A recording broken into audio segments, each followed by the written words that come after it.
মাশায়েখ সম্মেলনের পর্যায়ে বক্তব্য রাখবেন যশোর পীরবাড়ি মাদ্রাসার সম্মানিত মুহাদ্দিস বিশিষ্ট আলেমে দ্বীন মাওলানা আবু তালহা সাহেব কালিয়া হুজুর দামাত বরকাতুহুল আলিয়া।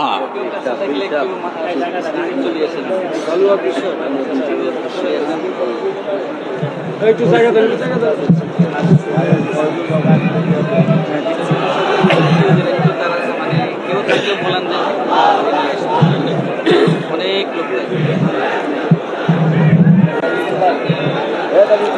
আসসালামু আলাইকুম রহমতুল্লাহ বারাকাতুহ।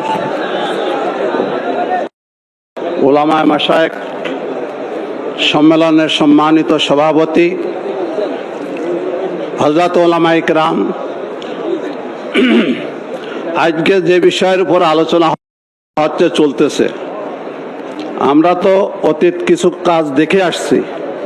যখন আমাদের মধ্যে একটা ঐক্য হয়, মনে হয় যেন এই বাড়ির সব কিছু আমাদের জয় হয়ে যাবে, কিন্তু তখন ষড়যন্ত্রকারীরা এমনভাবে আমাদের থেকে লোক বাগাই নিয়ে সেখানে এমনভাবে কাজ করে যার দ্বারা আমরা ভুলুণ্ঠিত হয়ে যাই।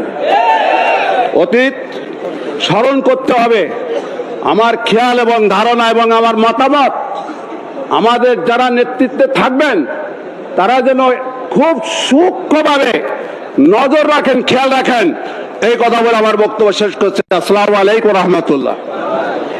সম্মানিত উপস্থিতি, এ পর্যায়ে